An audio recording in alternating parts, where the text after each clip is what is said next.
Բարև ձեզ սիրելի բարեկամներ, եթերում առավոտի ջրբաժան նախագիծն է։ Տարբեր մասնագետների հետ մենք փորձում ենք պարզել, թե որտեղ է անցնում ավանդույթների եւ արդիականացման ջրբաժանը։ Եվ այժմ առավոտի զրուցակիցն է Մայր Հայաստան կուսակցության վարչության անդամ, քաղաքագետ Ստեփան Դանիելյանը։ Շնորհակալություն Ստեփան։ Շնորհակալ։ Արդյոք մեր հասարակությունը կարիք ունի արդիականացման, եւ եթե այո, ապա որ ուղղությամբ։ Ցանկացած հասարակություն ու ցանկացած մարդ կարիք ունի արդիականացման, որովհետև կյանքը առաջ է գնում եւ նաեւ եթե Հեգելին չիտենք, ապա կյանքը առաջ է գնում այդ փոփոխությունների մեջ։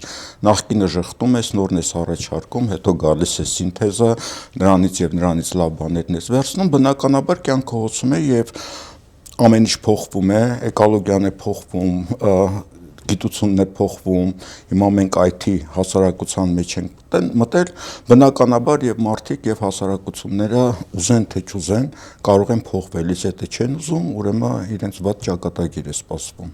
Երբեմն կա հակառակ տեսակետը, որ մենք այնքան ենք առաջ գնացենք, այնքան ենք արդիականացնել եւ առաջադեմ դարձել, մերժելով կրոնը, չգիտեմ, սեռը, ազգը, որ հիմա արժե մի քիչ արգելակ սեղմել եւ մի փոքր հետ նայել հասկանալու համար, թե որտեղ են գտնվում։ Նկատի ունեմ հայաստանցիներիս։ Ես չեմ կարծում, որ մերժել են, այդ մերժելը եղել է քաղաքական նպատակադրումներ, այսինքն քաղաքական գործընթացների առումով, ասենք ստիպել են մերժել։ Սովետական ժամանակաշրջանը բնական կրոնը փոխարինեցին կոմունիստական եկեղեցին կոմունիստական կուսակցությամբ, կրոնը գիտական կոմունիզմով եւ կուսակցությունը կոմունիստական եկեղեցի ֆունկցիան էր կատարում։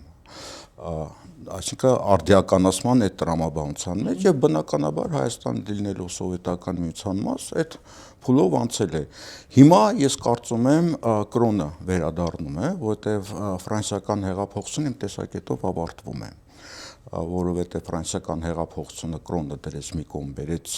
նոր քաղաքացիական կրոն, 3 գաղափարներ առաջացան. կոմունիզմը, սոցիալիզմի ծայրահեղ դրսևորումը, նացիզմը Գերմանիայում ազգայնականության ծայրահեղ դրսևորումը եւ լիբերալիզմ։ Նացիզմը եւ կոմունիզմը պարտվեցին, լիբերալիզմը մնաց մենակ, հիմա երկու մասի է բաժանվել՝ աջ եւ ձախ։ Ձախը վերցրել է այդ կոմունիզմի տարրերը, աջը վերցրել է ազգայնականության տարրերը։ Իսկ ազգայնականությունը նաեւ պահպանողական գաղափարներ են եւ պատահական չի նույն Միացյալ Նահանգներում աջերը վերցրել են կրոնական գաղափարները, որովհետեւ երբ որ պարտվել է յետկրոնական գաղափարախոսությունները, ինչ որ մի բանի վրա պետք է հենվել եւ կրոնը վերադառնում է եւ մենք տեսնում ենք Միացյալ Նահանգներում, տեսնում ենք Եվրոպայում, նույնիսկ տեսնում ենք Պուտինին, որ գնում է աղոթում է եւ այլն, Հայաստանը խենք հեռու գնում։ Հիմա բոլորը հավատացյալ են դարել, եկեղեցի են գնում, խաչակնքվում են, այսինքն հենման կետ է առաջացել։ Իսկ հենման կետը դա արհեստական չի միայն, որովհետեւ դա ընտանեկան արժեքներն են որոշակի, դա պատմության նկատմամբ հարգանքն է, ազգային ինքնությունն է, հա, որովհետեւ այդ հենման կետեր են, որի վրա դու կարող ես արդիականանալ։ Այսինքն ես նկատի ունեի ոչ թե խորհրդային շրջանը, այլ 18 թվականից այս կողմ պաշտոնական գաղափարախոսությունն այն է, որ ըստ էության պետք է ազգը, կրոնը, չգիտեմ, սեռը մերժել, թե այդպիսի գաղափարախոսություն չկա։ 18 թվականից հետո ցավոք սրտի Հայաստանում գաղափարախոսություն չի եղել, որտեղ ինչ է գաղափարախոսությունը։ Գաղափարախոսությունը առաջերտին միջանձնային հարաբերություններն են, որտեղ քրիստոնեությունը իսլամը ինչի մասին միջանձնական հարաբերություններ, ֆրանսիական հեղափոխությունից բերած արժեքները ինչ են միջանձնական հարաբերություններ, սոցիում ձևավորել ստանդարտներ եւ կանոններ, որտեղ մեծ հասարակություններ պետք է ձևավորեն, կոմունիստները նույնը, եւ իշխանության լեգիտիմություն։ Իշխանությունը որպեսզի լինի լեգիտիմ, պետք է ինչ-որ գաղափար տանի, հանուն ինչի ենք մենք իշխանություն, չէ՞։ 18 թվականից հետո Հայաստանում ցավոք սրտի դա չկառուցվեց, վերցրեց Արցախի հարցը, որ մենք այս ամեն ինչին դիմանանք, Արցախի հարցը լուծվի, հետո տենանք ինչ ենք անելու, բայց կյանքը ցույց տվեց, որ այդ ամեն ինչը կարա փլուզվի, որովհետև եթե դու Արցախի հարց ես նույնիսկ դրել, դու պետք է հանրությունը կարողանաս կազմակերպել, լինես լեգիտիմ եւ այլն եւ այլն, արդարության գաղափարը պետք է լինի հանրության մեջ, թեկուզ տեսականորեն, հա, մարդիկ համոզվեն, որ ինչ որ արդարության գաղափար կա, այդ ամեն ինչը չկառուցվեց, պետական ինստիտուտները քայքայվեցին եւ դա ծնեց Նիկոլ Փաշինյան։ Նիկոլ Փաշինյանը այս ամբողջ այս ժամանակաշրջանի տապալման գագաթնակետն է, դրա արդյունքն է, պրոդուկտն է։ Եթե ես ասեմ, իսկ իմ գաղափարախոսությունը, որը ժողովուրդն է ստեղծել, իմ գաղափարախոսությունը այն է, որ ես ուզում եմ խաղաղ ապրել հարևանների հետ եւ ես ուզում եմ կուշտ ուտել, հանգիստ ապրել։ Դա գաղափարախոսություն է, թե չէ։ Դա գաղափարախոսություն է, դա լիբերալիզմի, ձախ լիբերալիզմի գաղափարախոսությունն է եւ նաեւ ամենակարևոր պահը ստանալ հաճույքներ, տեսարաններ, ես եմ տերը իմ մարմնի տերը ինչ կուզեմ հետը կանեմ, հա, այսինքն սա նույնպես քրիստոնեության մերժում է, որովհետեւ Աստված ասել է՝ մի շնացի ես մի արա, այն մի արա, ես ասում եմ ես եմ սուվերենը, իմ մարմնի ինչ կուզեմ այն էլ կանեմ, հա, այսինքն հաճույքներ ստացեք, լավ ապրեք, չնայած լավ չեն ապրի, բայց համենայն դեպս գաղափարախոսությունը դա է, դա ձախ լիբերալիզմի գաղափարախոսությունն է։ Հիմա սա չի Հայաստանում պաշտոնապես։ Սա իհարկե դա է Հայաստանում պաշտոնապես եւ դա ունի արտաքին հետք, որտեղ կա գլոբալիզմ, տեսեք, Եվրոպան 27 միությունից է, երկրներից է, չէ՞ բաղկացած։ Եվրոմիությունը։ Որպեսզի 27 երկիր դու բերես մի դաշտի մեջ եւ այդ երկրները հրաժարվեն ինքնակամ իրենց սուվերենությունից, որ իրենց որոշումները կայացնեն ինչ-որ մարդիկ, որոնք ընտրված չեն, պետք է նման գաղափարներ, հա, ստացեք հաճույքներ, ազգայնականությունը դա քայքայում է, մասնատում է, կրոնները մասնատում են, փորձեք հաճույք ստանալ, հենվում են այն շերտերի վրա, որոնք այդ գաղափարները ազգային եւ այլն ավանդական չունեն, հա, եւ նաեւ բերվում են մի քանի գաղափարներ, էկոլոգիական գաղափարը, որն է էկոլոգիական գաղափարի իմաստը, մոլորակը կործանվում է, մենք բոլորս ոչնչանում ենք, դրա համար մենք պետք է իրար հետ ինչ-որ բան անենք, չոչնչանանք, վերազգային համամարտկային գաղափարներ եւ ինչ-որ մեկն է պետք է կորձինացնի, չէ՞ բնականաբար։ Նույնը այդ պանդեմիայի խնդիրները եւ այլն, հա, դա գլոբալիստական կառույցներ, մենք հիվանդություններ են, ոչնչանալու ենք, եկեք ինչ-որ մեկը կկազմակերպի, որ մեզ փրկի, այսինքն գլոբալ իշխանության գաղափարներ են։ Իսկ ազգայնականությունը կրոնները մասնատում է, որ մենք չենք կարողանում միավորվել եւ փրկել մարդկությունը եւ մոլորակը։ Այդ գլոբալիզմի գաղափարներ են։ Դրա մեջ նաեւ մտնում են հենվել միգրանտների վրա, դրա համար միգրանտներ են բերում նաեւ Հայաստանում այսօր։ Պետք է մարիխուանա եւ այլն տարածվի, թմրամոլություն, խաղամոլություն, որ մարդիկ քաղաքական խնդիրներով չզբաղվեն իրենց խնդիրներով։ Այս նույն բաները սեքսուալ հեղափոխություն, հիմա Հայաստանում սեքսուալ հեղափոխություն է գնում, իհարկե ես եւ դուք մեր տարիքից ելներով TikTok չենք մտնում, բայց ես մի քանի անգամ փորձել եմ մտնել TikTok, խայտարակություն է կատարվում, հաստատ այնտեղ մեծ գումարներ է դրած, աղջիկներ են վերջի հայոյանքներով խոսում են հաճույքների մասի եւ այլն, այսինքն այդ նորմերը ջարդելու քաղաքականություն է գնում եւ դեռ մեծ գումարներ է դրած եւ AI-ի միջոցով են ստեղծում եւ բնական մարդիկ են դա ասում։ Հայաստանում այդ ամեն ինչը կատարվում է։ Թմրամոլությունը ըստ էության պետական քաղաքականություն է, հա, ազգային ժողովի նախագահ ասում է պետք է լեգալիզացնել, այդ նույն Եվրոպայում սեքսուալ հեղափոխությունն է քարոզվում, հիշում եք 18 թվականից սկսած են հուզանք եւ նազանք եւ այլն, տղաներ էին հրապարակում պարում կանացի շորերով, հիշում եք թե չեք հիշում։ Այո, շատ աղոտ ճիշտ ասած։ Ֆեմինիզմի հերոսներ են առաջ քաշել, հիմա եթե դուք քաղաքում գնաք այդ պաստառներին ուշադրություն դարձնեք, Շուշանիկ Կուրղինյան, Զաբել Եսայան եւ այլն, հա, այդ մարդիկ կանանց իրավունքների համար են պայքարել, որը նորմալ է, մենք դա չենք մերժում եւ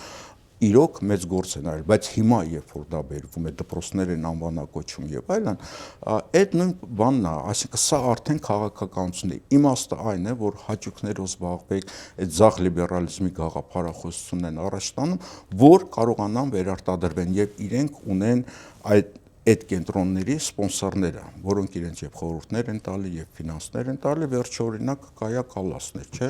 չենք թողի չար ուժերը գան, մոլդովական տարբերակով մենք կօգնենք, որ այս գլոբալիստ ձախ լիբերալ գաղափարները տարածվեն Հայաստանի մեջ եւ դասագրքերն են փոխում։ Դասագրքերից ես հարց ունեմ։ Իսկ եթե պետք է արդիականացում, ապա պետք է արդյոք հասարակությանը հարցնել, դուք որ արդիականություն եք կամ ինչ ուզում եք թե չեք ուզում, թե պետք է անել ի հեճուկս հասարակական կարծիքի։ Ոչ այն։ Ուրեմն եթե մենք հասարակությանը հարցնենք, ապա կարող է ասենք Վարդան Ղուկասյանը լինի Հայաստանի հաջորդ վարչապետը, հա, որովհետև ինքն է հասարակության սրտից խոսում։ հասարակությունները ընդհանրապես իշխանությունից են կախված եւ իշխանությունը եւ էլիտան, մտավոր էլիտան նոր գաղափարներ առաջ քաշում, նոր արժեքային համակարգ է դնում, նոր արժեքային նշած անձը մտավոր էլիտայի մեջ է մտնում։ Այդ անձը իհարկե ինտելեկտուալ առումով խնդիրներ կա, բայց իրեն ոչ ոք չի կարող ասել հիմար է եւ ինքը ինչ-որ ընդունակություններ չի տիրապետում, ռետորիկա չունի, չի կարողանում հասարակության հետ խոսալ, այո, կարողանում է եւ կարողանում է իրենց նման լինել, բայց իր նպատակը ոչ թե հանրությանը առաջ տանելն է, երկիրը կառուցել է, իր նպատակը վերարտադրվելն է եւ հենց այդ դասական օրինակն է եւ հանրության այն շերտերի վրա հենվելը, դա բերում է պետության ոչնչացմանը։ Իհարկե մարդկանց հետ պետք է աշխատել, պետք է կրթել, որտեղ հենց պետություն, ազգ, հասարակություն դա վերևից կառուցված համակարգեր են եւ կոնստրուկցիաներ են։ Հիշում եք Անապատի Սպիտակ արևը ֆիլմը, Կարմիր բանակայինները մտնում է հարեմ, Սուխովը, ասում է, այլևս դուք ազատ արևելքի ազատ կանայք եք, ոչ մի հարեմ բան չկա, բայց կանայք դա հասկանում են, որ եկել է նոր ամուսինը, նոր տերը, նրանք չեն հասկանում, ինչ է նշանակում ազատ լինել։ Այսինքն հասարակությունը նաև կարող է սխալ հասկանալ այն սիգնալները, այն ուղերձները, որոնք վերևից ուղարկվում են։ Հասարակությունը կարող է եւ մի մասը չէլ հասկանում, իրենք բնազդներով են շարժվում։ Օրինակի համար հիմա երբ որ ասենք խոսում ենք, YouTube-ով բանով հարցազրույցներ է լինում, տակը գրում են, այդ ինչա դուք ազատություն եք ստացել լեզուներդ բացվելա, դե առաջ խոսայիք։ Հիմա ոնց բացատրես, որ միշտ էլ խոսացել եմ, ինչի համար եմ սա ասում։ Ես ասում եմ նրա համար, որ մարդ կամ ազատ ալնում, կամ ազատ չի լինում։ Եթե մարդ ազատ է, ինքը միշտ էլ կխոսա, երբ որ մարդ ազատ չի, նույնիսկ ազատության դեպքում ինքը վտանգներ է տեսնելու, որովհետև իրեն հովանավորներ են պետք, առաջնորդներ են պետք։ Ազատ մարդկանց քանակը, ես շատ վատ բան եմ ասում, երևի շատերի դուրը չգա, դրանք շատ սահմանափակ քանակությամբ մարդիկ են։ Ամենտեղ։ Ամենտեղ բնականաբար։ Ոչ միայն Հայաստանում։ Իհարկե ամենտեղ։ Եկեք քննարկենք այն բարեփոխումները, բարեշրջությունները, բարենորոգումները, որոնք առաջարկում է իշխանությունը։ Նախ, արդյոք այս իշխանությունը իսկապես անկեղծորեն ցանկություն ունի որևէ բան բարեփոխելու։ Ես կարծում եմ ոչ։ Սա մարդիկ են, որոնք եկել են մեկ նպատակով սոցիալական ռևանշի, այսինքն փողոցում չլինել, այլ ունենալ իշխանություն, ստանալ այդ պարգևավճարները, իսկ ոմանք նույնիսկ դրա կարիքը չունեն այդ պարգևավճարների եւ իրենք փոխարինել են նախկին էլիտան։ Մի կողմ դնենք նախկին էլիտան իրենց ինչ էր ներկայացնում, կառավարող, մենք բոլորս գիտենք, որտեղ եթե իրենք այդպեսին չլինեին, այս տեղի չէր ունենային, ինչ որ տեղի ունեցել 18 թվականին։ Բայց այս մարդիկ իրենք վերափոխող չեն, ստեղծող չեն։ Իսկ անկեղծության մասին լավագույն դրսևորումը այս գործող վարչապետներ, երբ որ ինքը տվյալներ էր տարածում, հատուկ ծառայությունների ստացած, ով հետ է քնում, ով քերակինն է, ով ինչն է եւ այլն, ինչ որ թղթեր են տանում, ով ԿԿԲ-ի լրտես է եղել, ինչ որ բան է ստորագրել, ճիշտ է սխալ, դա էական չի։ Եվ հետո երբ որ իրան հարցնում են, ասում է ես հոգեվորականների մասին, որ նման բաներ է տարածում, ասում է ես մարդկանց անձնական կյանքը չեմ մտնում։ Այսա այդ իրենց անկեղծության դասական օրինակն է։ Ինչու եմ այդ հարցը տալիս, որովհետև 2018 թվականին արդեն ասացիք, թե ինչ էր դրանից առաջ։ Գուցե միամտաբար ես ենթադրում եմ, որ մենք պիտի շարժվենք դեպի դատարանների անկախություն, դեպի ոչ օլիգարխիկ տնտեսություն, կոռուպցիայի վերածում, քաղաքական մոտիվներով հետապնդման վերածում եւ այլն։ Այստեղ կարծում եմ որևէ բան առայժմ չի բարեփոխվել այս առումով, թե բարեփոխվել է։ Փոխվել է։ Բարի բառը մի կողմ տնենք, իհարկե փոխվել է, որովհետեւ բնականաբար իմիջիայլոց մինչև 18 թիվը դատական համակարգում մեծ բարեփոխումներ տեղի ունեցան, արդեն բարեփոխումների առումով եւ պատահական չէր, որ ամենաշատը 18 թվականից հետո հենց դատարանները դիմադրեցին գործող իշխանությանը, բայց մենք հասկանում ենք, որ նաև մինչև 18 թիվը որոշ գործեր, որոնք քաղաքական նշանակություն ունեին, դրանք այդ առումով ազատ չէին, մնացած շատ հարցերում ազատ էին, եւ նույնիսկ դատավորները մատ էին թափ տալի դատախազների վրա, չտեսնված բան։ Դա մինչև 18 թվականի այդ բարեփոխումների արդյունքներ, որը կիսատ մնաց, կանգնեց։ քաղաքական պատճառներով։ 18 թվականից հետո որներ կարգախոսը դատարանները պետք է վերադարձնել ժողովրդին։ Իսկ ժողովուրդը իրանք են, չէ՞, իրանք են ժողովրդի տեսակետները հայտնում։ Դատարանները բնականաբար ենթարկվում են օրենսդրությանը, այսինքն դատարանները ինչպես կարող են վերադարձվել ժողովրդին, ինչպես հիմա եկեղեցին են վերադարձնում ճակերտներով ժողովրդին։ Սահմանադրական դատարանի կազմը փոխեցին, դատարանները շրջափակվեցին գործող վարչապետի կոչով։ Դուք հասկանում եք, սա աշխարհում նման դեպք չի եղել, երբ որ իշխանությունը կոչ է անում ժողովրդին, իշխանության կոչ է անում դատական իշխանությունը շրջափակել։ Եվ արևմտյան երկրները, տեսպանները դա շատ լավ են ընդունում։ Այսինքն պատճառը քաղաքական էր, չէ՞։ Եվ այդ ամեն ինչը ներկայացնում է ժողովրդի անունից։ Հիմա խնդիր է առաջացել, որովհետև ժողովրդի անունից արդեն չի լինում գործողություններ կատարել, որովհետև շատ քիչ ժողովուրդ է հավաքվում, երբ որ ասում են եկեղեցին վերադարձնել ժողովրդին, մի կողմ դնենք, թե դա ինչ է նշանակում, հա, եկեղեցին ոնց կարելի է ժողովրդին վերադարձնել, դա ըստ քրիստոնեության տեսության Հիսուսի մարմինն է։ Եվ հոգևորականները ներկայացնում են Հիսուսի տեսակետները, մարդկանց բացատրում են եւ այլն, դա է տեսությունը, ում դուրը գալիս է, ում դուրը չի գալի, իրենց գործն է։ Բայց եկեղեցին երբ որ ճակերտներով վերադարձնում են ժողովրդին, ժողովուրդը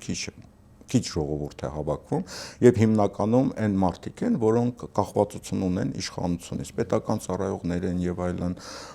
Սա է, այսինքն ժողովրդի անունից արդեն գործել չի ստացվում։ Բայց ինչպես կստացվի։ Միայն ուժային եղանակներով կստացվի, բայց ես կարծում եմ ուժային եղանակներով վերարտադրվել չի ստացվի։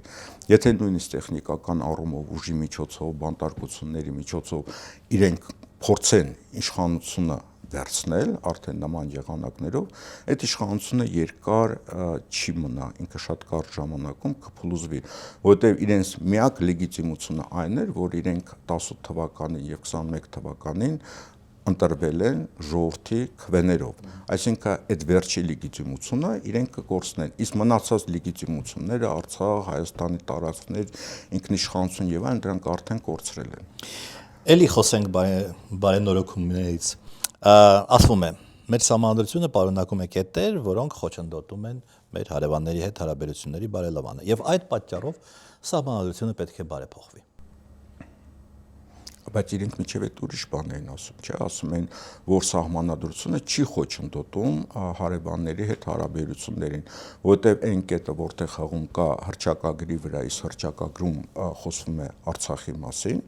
բայց իրենք ասում են, որ միջազգային պայմանագրերը եւ դա սահմանադրության մեջ գրված է, ավելի բարձր են, քան ներազգային օրենսդրությունը եւ փոխելու որևէ կարիք չկա, սահմանադրության ինքը կդիմեն, սահմանադրական դատարանը որոշում կկայացնի եւ որևէ խնդիր չկա։ Երբ որ Ադրբեջանը պահանջեց, արդեն սկսեցին խոսել սահմանադրության փոփոխության մասին, բայց ինչպես են փոխելու սահմանադրությունը։ Իսկ եթե սահմանադրությունը դնեն հանրաքվեի եւ չփոխվի, ժողովուրդը դեմի, այդպես էլ արդեն չի ստացվի։ Արդեն չի ստացվի զորով, որտեվ ընդդիմությունը եւ բանը դիտարկելու են, դա փոխելը, կեղծելը շատ դժվար է։ Դա չի ստացվել այդ դեպքում ինչ։ Ինձ թվում է խնդիրը այն է, որ Ադրբեջանը ուղղակի աշխատում է, որպեսզի ինչ-որ պայմանագիր չկնքի Հայաստանի հետ, սպասելով աշխարհաքաղաքական փոփոխություններին։ Եթե աշխարհաքաղաքական փոփոխությունները թույլ տան, ապա իրենք կգրավեն Սյունիքը, եթե ոչ ամբողջ Հայաստանը, առավել եւս աշխարհում սահմանների անձեռնմխելիության այդ նորմը արդեն չի գործում։ Միացյալ Նահանգները ասում է արևմտյան աշխարհամասը իր սեփականությունն է, իր շահերով պետք է շարժվի։ Մոնրոյի դոկտրինի, այսպես ասած։ Մոնրոյի դոկտրինը Վենեսուելայի մոտնում ասում է այդ նավթը մեզ պետք չի, բայց ուրիշները այդ նավթից չպետք է օգտվեն։ Կուբայում պատրաստվում արդեն ինչ-որ ձևի մուտք գործել, Կոլումբիայի մասին է խոսք գնում, այսինքն Լատինական Ամերիկան մերն է եւ դա պետականորեն հայտարարում է, ասում է Գրենլանդիան մերն է եւ իմջալու դա խոսքեր չեն, արդեն կան տեսակետներ, որ գործողությունների կդիմեն։ Եթե այս մասը իրենցն է, ապա Ռուսաստանն էլ ասում Ուկրաինան էլ իմն է, նախկին խորհրդային միության տարածքը իմ անվտանգության եւ ազգային շահերի ոլորտն է։ Ադրբեջանն ասում է Հայաստանն է իմ անվտանգության եւ ազգային շահերի ոլորտը։ Առավել եւս, որ այդ թրիփում նավթամուղներ, գազամուղներ եւ այլն կկառուցեն, արդեն լեգիտիմ հիմք կլինի, որ սա մեր ազգային անվտանգության շահերի ոլորտն է։ Ալիևի քունը չի տանում եւ գիշերն արթնանում է, ասում է ինչ անեն, որ Հայաստանի սահմանադրությունը փոխեն, դա շատ խանգարում է իմ շահերին։ Դե բնականաբար սահմանադրությունը իրենց չի հետաքրքրում, որովհետև փոփոխություններ են սպասվում, Ադրբեջանին, որ այդքան զինում են, այդ բնականաբար Հայաստանի համար չի արդեն, որտեղ ինչ որ ունեն հերիք է, դա Իրանի դեմ պետք է օգտագործեն եւ մյուս կողմից պետք է ըստ Իսրայելի շահերի, իսկ Միացյալ Նահանգները ասում են, չէ, իրենց ազգային դոկտրինով Թրամփի, մերձավոր արևելքով իրենք Իսրայելի գլխավոր դաշնակիցներն են եւ Իսրայելի անվտանգության շահերից ելնելով են գործելու եւ բնականաբար Թուրքիան չպետք է միանա Ադրբեջանի հետ եւ դրա համար թրիփը հայտնվեց հենց Սյունիքում։ Ես կարծում եմ թրիփը հայտնվել է այստեղ ոչ միայն ապահովելու Ադրբեջանի եւ Թուրքիայի կապը կամ Չինաստանից դեպի Եվրոպա ապրանքների տարածման համար, այլ դա վերահսկողության տակ վերցնել եւ նույնիսկ թույլ չտալ, որ այդ ապրանքները աշխատեն, թույլ չտալ, որ Ադրբեջանը Թուրքիայի հետ միավորվի։ Եվ դրա համար Թուրքիայում շատ մեծ դժգոհություններ կան այդ թրիփի հետ կապված։ Ասվում է, էլի բարեփոխումներ, դպրոցական դասագրքերը կեղծ, խորհրդահայ հայրենասիրությունն էին դաստիարակում եւ այդ պատճառով ամբողջ այդ ուսումնական process-ը, բոլոր դասագրքերը պետք է փոխվեն։ Դա բարեփոխում է թե չէ։ Ես ձեզ մի բան ասեմ, գուցե մեծ դիտողները չհամաձայնեն, նույնիսկ վրդովմունք հայտնեն։ Իսկ միջև խորհրդահայ հայրենասիրությունը, հայերի մոտ հայրենասիրություն եղել է։ Վստահ եմ, որ այո։ Ես վստահ եմ, որ ոչ։ Չի եղել։ Չի եղել։ Իսկ հայրենիքի մասին։ Ռաֆին ինչի մասին էր գրում։ Ռաֆին փորձում էր արտնասնել հայրենասիրություն։ Ըստ էության Ռաֆին հայկական ազգայնականության հիմքը դրեց, բայց 19-րդ դարի երկրորդ կեսին էր։ Ինքը տարված էր Հյուգոյի գրքերով, ինքը տարված էր գերմանացի գրողների գրքերով եւ ինքը փորձում էր հայերի մոտ ներդնել հայրենասիրության գաղափարը, այսինքն դա սկիզբն էր հայրենասիրության 19-րդ դարի երկրորդ կես, որտեղ մեր հայրենասիրությունը տարածքի հետ կապված չի եղել եւ ընդհանրապես հայրենիք հասկացողությունը 19-րդ դարի հասկացողություն է նույն Եվրոպայում, նույն Ֆրանսիայում, Բրիտանիայում եւ այլն հայրենիքի գաղափարը որպես այդպեսին այդ ժամանակ է առաջացել։ Թուրքիայում հայրենիքի գաղափարը Վաթան բառը 1860-ական թվականներին են ներդրել, միջև այդ հայրենիք չի եղել։ Լավ, խորհրդահայ, ենթադրենք խորհրդահայ հայրենասիրությունից առաջ չի եղել հայրենասիրություն։ Դրանից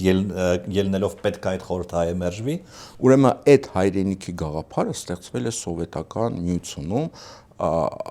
ոչ միայն հայերի համար, այլ նաև մյուս ժողովուրդների համար։ Հիմա դա է հայրենիքի ձև։ Թուրքիայում ասում եմ 1860-ական թվականներից իսկ հայրենիքը ավելի զարգացրեց Աթաթուրքից սկսած։ Նույնը ամենտեղ, նույնը նաև մեզ մոտ։ Եթե մենք այդ հայրենիքի սովետահայ հայրենիքի գաղափարներից հրաժարվում ենք, առաջանում է հարցից տեղը ինչ ենք դնում։ Երբ որ տեղը դրած իրենք չեն ձևակերպել պետություն, հայրենիք հավասար է պետություն։ Ինչ է նշանակում հայրենիք հավասար է պետություն, եթե նշանակում է, որ մենք մեր ողջ պատմությունից հրաժարվում ենք, այսինքն Տիգրան Մեծից ենք հրաժարվում, իսկ այդ բոլոր միֆերը եւ առասպելները բոլոր ժողովուրդների հիմքում դրված է, որովհետեւ նույն գերմանական հայրենասիրությունը, իտալական հայրենասիրությունը այդ միֆերի վրա է կառուցված, որովհետեւ նույնիսկ իտալացի Իտալիայի հայրենիք հասկացողություն չի եղել, որովհետեւ Իտալիայի պետություն երբեք չի եղել պատմության ընթացքում։ Իդալիան թերակղզու անունն է։ Երբ որ 1860-ական թվականներին Իտալիան միավորվեց եւ առաջի ազգային ժողովի նիստերը տեղի ունեցան Ֆլորենցիայում, Ֆլորենցիան առաջին մայրաքաղաքն էր Իտալիայի, հայտնի խոսքեր, ահա մենք Իտալիա ստեղծեցին, հիմա պետք է իտալացիներ ստեղծենք, ու մինչև հիմա ստեղծում են մեծ դժվարությամբ իմիջայլոց հյուսիս ու հարավը այդ նույն ազգի բանը չունեն զգացողությունը, Ֆրանսիայում մինչև հիմա ստեղծում են, որտեղ այդ տարբեր ժողովուրդներից պետք է ֆրանսիացի կերտեն։ Հիմա նույնը Հայաստանում, եթե դու այդ միֆերից, պատմություններից, եկեղեցուց հրաժարվում ես, տակ ինչ է մնում։ Տակը մտնում է սեքսուալ հեղափոխություն, թմրամոլություն, տարածել, որ մարդիկ քաղաքականությամբ չզբաղվեն, խաղամոլություն, եկեղեցու դեմ պայքար, եկեղեցին այն նորմերի ինստիտուտն է, որը նորմեր է դրել։ Հիմա եթե այդ ամեն ինչից հրաժարվում ես, տակը ինչ պետությունը ինչի վրա է հենվում, որտեղ պետությունը օդի մեջ պետություն չի լինում, պետություն որոշակի արժեքային համակարգի վրա է կառուցվում։ Եվս մի բարեփոխում եկեղեցու եւ պետության հարաբերությունները սխալ հիմքերի վրա էին դրված, ասում է ներկայիս իշխանությունը, դրանք պետք է բարեփոխել, այսուհետ Հայաստանի Հանրապետությունը, այսինքն հայ ժողովուրդը, Հայաստանի ժողովուրդը, պետք է որոշի թե ով պետք է լինի ամենայն հայոց կաթողիկոսը, ինչպես պատարակ մատուցել, ում կարելի է կարգալույց անել, ում ոչ եւ այլն։ Դա նշանակում է, որ իրենք փորձում են եկեղեցին փլուզել եւ սարքել բողոքական մի եկեղեցի, որովհետև ըստ բողոքական տեսությունները են ոչ ամբողջական, համայնքին է պատկանում, Աստծո ժողովրդին է պատկանում։ Ահա, այս ժողովուրդը, որոնք հավատում են Աստծուն, այս համայնքը Աստծո ժողովուրդն են, իրենք խոսք ունեն, թե ով կլինի քարոզիչ, այն էլ ոչ ամբողջական, շատ դեպքերում նույնիսկ այդ բերնախավը քարոզիչները իրենք են որոշում, ով է լինելու քարոզիչ։ Եթե դա արվում է, ապա առաջանում է հարց, իսկ Ամերիկայի հայ ժողովուրդը համաձայն են թե չէ, Ռուսաստանի 2.5 միլիոն հայ ժողովուրդը համաձայն են թե չէ, Վրաստանի եւ մյուս պատմական համայնքները արևելքի, մերձավոր արևելքի, իսկ իրենք մասնակցելու են թե չեն մասնակցելու։ Եթե չեն մասնակցելու, նշանակում է մենք գնում ենք Սփյուռքի ուծացման, որովհետեւ Սփյուռքը, հայերի Սփյուռքը, հայրենիների Սփյուռքը, մարոնիտների Սփյուռքը եւ մյուսները կառուցված են եկեղեցիների վրա, եկեղեցի շուրջը որպես կրոնական համայնքներ։ Եթե դա հանում ես, նշանակում է սա նաեւ Սփյուռքի խնդիրն է դրված, որ պետք է Սփյուռքը վերածվել։ Սփյուռքը վերացնելով մենք մտնում ենք ցանցային դարաշրջան, այդ IT դարաշրջանը, որտեղ ցանցային կառույցներն են կարևոր դերը կատարում։ Եվ եթե մենք այդ Սփյուռքն ենք կորցնում, ապա մենք ընդհանրապես դառնում ենք մի ռեզերվացիա եւ հարցը այդ ռեզերվացիան կարա գոյատևի թե չի կարող գոյատևի։ Դա միտումնավոր է արվում թե անգիտությունից։ Ես կարծում եմ միտումնավոր է արվում, որտեղ նույն Թուրքիայում կան եւ Ադրբեջանում կան հետազոտական կենտրոններ, որոնք շատ որակով են աշխատում իմիջայլոց եւ իրենց տեսակետը այն է, որ հայկական ազգայնականությունը հենված է Սփյուռքի եւ եկեղեցու վրա։ Եթե Սփյուռքն ու եկեղեցին հանում ենք, ապա հայերի ազգայնականությունը վերանում է։ Իսկ ինչի է պետք վերացնել հայերի ազգայնականությունը, որպեսզի ստեղծել թուրքական աշխարհ, հա, եւ գնալ միջև Չինաստան, հա, թուրքական աշխարհի գաղափարն է։ Պետք է հայ հասկացողությունը դրանով վերանա։ Դուք ասում եք լեգենդները մերժում են, բայց մի լեգենդ չի մերժում։ Նրանցից առաջ շատ ուժեղ մի հատ բարեփոխիչ կար, Պապ Թագավորը։ Բացի Պապ Թագավորից ուրիշ նորմալ մարդ չկար։ Սա նույնպես տգիտության արդյունք է։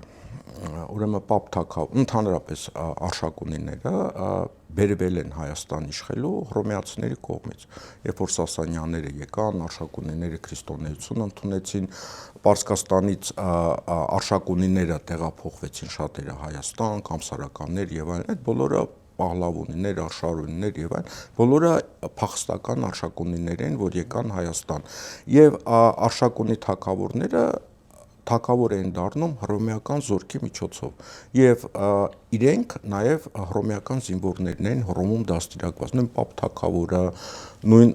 Տրդատ III-ը, ինքը հռոմեական զինվոր է եղել, հարցը հայերեն իմացել է թե չէ։ Իրենց բերել են ի հակակշիռ Սասանյանների Հայաստանում սարքել են արքան։ Իսկ արքաները դրանք արխոնտներն են, որոնք ունեն սահմանափակ սուվերենություն, այսինքն ռեքսերը, արքաները, գյուրոպաղարները ենթարկվում են կայսրին, այսինքն իրանք ինքնիշխան թագավորներ չեն։ Ինչա տեղի ունեցել Պապ Թագավորը։ Պապ Թագավորը հռոմեացիները բերել են Հայաստանում սարքել են թագավոր, հռոմեական լեգիոններով պահպանում են, որ պաշտպանում են Պարսկաստանից, այդ ժամանակ Հռոմը պարտություններ կրեց Պարսկաստանից։ Պարտությունները որ կրեց, արդեն իրենք պետք է նվաճեին Հայաստանը եւ այդ ժամանակ պետք էր քաղաքականությունը փոխել, այսինքն խաղալ պարսիկների հետ։ Եվ պարսիկների հետ խաղալու ժամանակ ես թվում է պայմաններից մեկը այն է եղել, որ դուք պետք է կրոնական առումով ինքնորոշվեք։ Եվ դրա համար ինքը Կեսարիայից ոգեց բանը կախվածությունը եւ վերեց Հայաստան։ Դա Հռոմի պարտության հետևանքներն են, այլ ոչ թե Պապ Թագավորի անկախության ձգտումներով պայմանավորված։ Պապ Թագավորը անկախ չի եղել։ Փաշինյանը վերջերս ասել է, որ դարեր շարունակ ամենայն հայոց կաթողիկոսին նշանակել է Թուրքիայի, նկատի ունի երևի Օսմանյան կայսրության, Թուրքիան կամ Օսմանյան կայսրությունը։ Ինչու ոչ Պարսկաստանը, ինչու ոչ Ռուսաստանը, որը մի քիչ ավելի խելքին մոտիկ էր, այլ հենց Օսմանյան կայսրությունը։ Ավելին ես ասեմ, ուրեմն 5-րդ դարից սկսած հայ կաթողիկոսները կամ նշանակվել են կամ հաստատվել են Պարսկաստանի կողմից 5-րդ դարից սկսած եւ Սահակ Պարծևին իրենք բան արեցին, մերժեցին կաթողիկոս լինելուն եւ դրեցին 3 ասորի նեստորական կաթողիկոսներ։ Մյուս կաթողիկոսները արդեն ավերայրի ճակատամարտից հետո հաստատվում են Պարսկաստանի կողմից կամ նշանակվում են։ Եվ դա ընդհանուր պրակտիկա էր ամենտեղ, եթե քու տարածքում ինչ-որ երկիր կա, ապա դու պետք է նաև որոշես, թե ով է լինելու հոգևոր առաջնորդը, որտեղ ինքնիշխանությունից զրկված երկրներն արդեն մարզպետություններ էր։ Նույնը կատարվել է նաև Օսմանյան Թուրքիայում, նույնը կատարվել է նաև Պարսկաստանում, բնականաբար կաթողիկոսը պետական ծառայող է եղել Թուրքիայի Միլետ, Պարսկաստանում նույնպես, եւ իրենք ըստ էության միջնորդ էին, կառավարիչներ են հայկական համայնքի եւ աշխատում են տեղի իշխանությունների։ Բնականաբար պետք է համաձայնեցված լիներ նշանակումը։ Նույնն էլ նաեւ երևի Ռուսաստանում, ռուսական կայսրությունում եւ ռուսական կայսրությունում վրացական եկեղեցին արգելվեց ըստ էության եւ միացվեց ռուսական եկեղեցուն որպես էկզարխ։ Էկզարխների մի մասն էլ ռուսներ էին, ռուսական։ Հայերը, քանի որ ուղղափառներ չէին, իրենց այդ կաթողիկոսությունը պահպանեցին, բայց բնականաբար ամեն մեկը չէր կարող դառնալ։ Դա նորմալ պրակտիկա էր։ Հիմա եթե Հայաստանը ինքնիշխան է, ապա բնականաբար Գարեգին առաջինը իմիջայլոց առաջի կաթողիկոսն էր եւ Գարեգին առաջինը եւ Գարեգին երկրորդը, որը արդեն Հայաստանի իշխանությունն էր աջակցում, որ իրենք դառնան կաթողիկոս, այսինքն Գարեգին առաջինից սկսած Հայաստանում արդեն կաթողիկոսությունը ինքնիշխան երկրի ինստիտուտ էր եւ հիմա ինքը նորից ուզում է անի մի բան, որը արդեն արվել է։ Այսինքն Հայաստանի իշխանությունը պետք է որոշի ով պետք է լինի կաթողիկոս։ Ոչ, եկեղեցին պետք է որոշի ով պետք է լինի կաթողիկոս եւ իմիջիայլոց հայկական եկեղեցին այն եզակի եկեղեցիներն են, եկեղեցիներից է, որտեղ կաթողիկոսի ընտրությանը մասնակցում են նաեւ հավատացյալների պատվիրակները, այսինքն ժողովրդի պատվիրակները եւ հոգեվորականը՝ ի տարբերություն շատ կաթոլիկների տարբերություն ուղղափառ եկեղեցիների, այսինքն հայկական եկեղեցին այդ առումով ժողովրդական եկեղեցի է եւ ինչ է նշանակում իշխանությունը պետք է որոշի։ Իսկ գուցե Ռուսաստանի իշխանությունը կամ Միացյալ Նահանգների իշխանությունը, Պարսկաստանի իշխանությունը այդ կաթողիկոսի տեխնատությանը դեմ լինեն, այդ դեպքում արդեն Ռուսաստանում պատրիարքություն կլինի հայկական անկախ կամ կաթողիկոսություն, Պարսկաստանում կլինի նոր պատրիարքություն, մյուս երկրներում նույնպես, որտեղ եթե քաղաքականացվում է կաթողիկոսի պաշտոնը եւ ժողովուրդը չի ընտրում եւ հոգեվորականները, ապա բնականաբար եկեղեցին մասնատվում է։ Վերջին հարցը այս հաղորդաշարը կոչվում է ջրբաժան։ Դուք կարող եք ջրբաժան գծել, որտեղ է այդ ջրբաժանը անցնում։ Ովքեր են առաջադեմ առաջադեմ մարդիկ Հայաստանում եւ ովքեր են հետամնաց։ Առաջադեմ մարդիկ նրանք են, ովքեր կկարողանան ինքնիշխան երկիր ստեղծել, ինքնիշխանը պայմանական, որտեղ աշխարհում ընդհանրապես ինքնիշխան երկրների քանակը շատ քիչ է, այսինքն բարձր սուվերենության երկիր, որը կհասկանան ինչ է կատարվում համաշխարհային քաղաքականության մեջ, մեր տարածաշրջանում, կկարողանան կողմնորոշվել եւ ճիշտ քաղաքականություն վարել եւ հանրության հետ ճիշտ աշխատել, ճիշտ արժեքային համակարգ դնել, սրանք են առաջադեմ մարդիկ եւ որոնք հասկանում են աշխարհում ինչ փոփոխություններ են գնում։ Իսկ հետամնաց մարդիկ օրինակ գործող իշխանությունն է, որը միշպարտություններ են կրել եւ եթե իրենց քաղաքականությունը շարունակվի, ես ամենայն անկեղծորեն ասում եմ, կասկածի տակ է դրվում Հայաստանի ինքնիշխանությունը ցանկացած աստիճանով որպես պետության տեսքով։ Հետամնացները ովքեր են։ Հետամնացները հենց գործող իշխանությունն են եւ այդ մարդիկ են, որոնք ասում են դատարանները պետք է վերադարձնել ժողովրդին, եկեղեցին պետք է վերադարձնել ժողովրդին, թալանածը պետք է վերադարձնել ժողովրդին, բայց արդյունքում այդ ամեն ինչը գործող իշխանության կամ վարչապետի ձեռքին է եւ նոր թալանածները եւ հին թալանածները եւ եկեղեցին է ուզում իր ձեռքում լինի եւ դատարաններն է ուզում իր ձեռքում լինի, մենք այդ ամեն ինչը տեսնում ենք եւ դա ներկայացնում է որպես ժողովրդի կամք եւ ժողովրդի մի մասը, որը դրան հավատում են, կուտը ուտում է, դրանք հենց այն մարդիկ են, որոնք հետամնաց են եւ տանում են երկիրը կործանման։